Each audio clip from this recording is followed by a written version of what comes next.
bidrager til medborgerskabet i din dagligdag? Jeg kan ikke sige, at jeg egentlig bidrager særlig meget.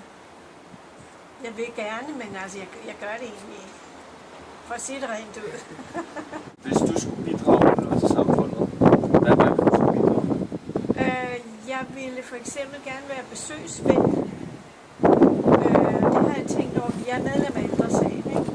Og jeg synes, at det er en meget god ting. Og det er jo ikke, fordi jeg selv er særlig ung, men jeg er dog yngre end nogen af dem, det drejer sig om.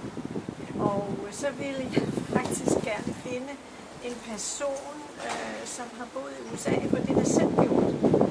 Og så tænkte jeg, hvis nu der sidder en og savner det store land, så kan vi snakke om det.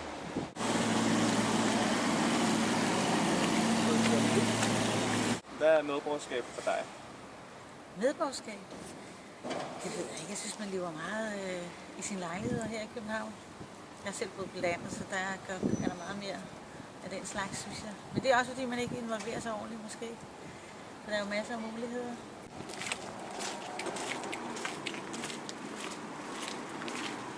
Synes du selv, du bidrager til medborgerskabet i København? Det er ret meget. Hvordan kunne du bidrage til medborgerskabet, hvis det... Altså, jeg er meget lokal, både her på Christianshavn og her, ikke? Jeg har forretning her, og det går meget min tid jo med. Så jeg har ikke så meget tid ud over det. Jeg kommer af Christianshavns beboerhus og kender folk omkring her. Jeg kender hele Værndomsvej. Jeg kender folk. Altså på Christianshavn, du kan jo godt finde på at gå ind i en beboerforening omkring Christianshavns Torv. Fordi jeg synes, det er synd, det ligger hen.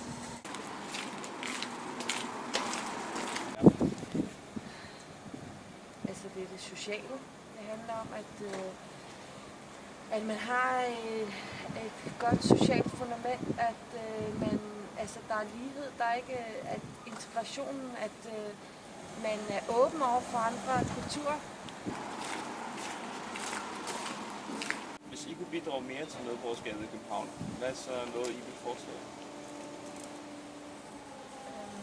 At der var nogle flere steder, hvor man bliver rystet sammen. Altså at der var flere kulturmuligheder, for eksempel med dans og kreative ting i forhold til kvinder, men også til mænd, at der var flere, altså det ikke kun handlede om fitness og pumpe muskler i kroppen, at det også handlede om noget intelligent, man kunne dele sammen med andre kulturer. For eksempel er der mange forskellige kulturer, der spiller en masse musik.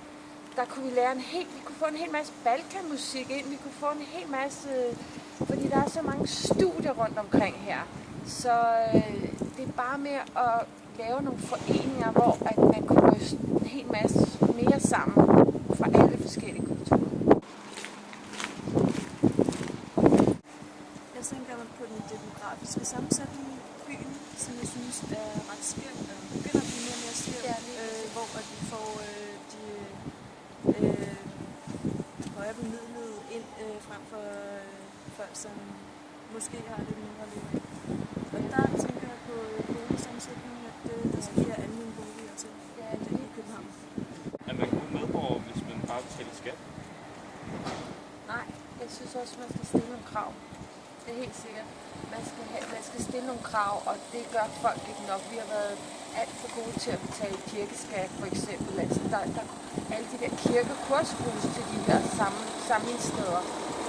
Så jeg synes ikke, man skal betale skat, men man skal ikke nødvendigvis gøre det uden at vide, hvad det er, det går til, og hvad man støtter op om, og også forbedringer.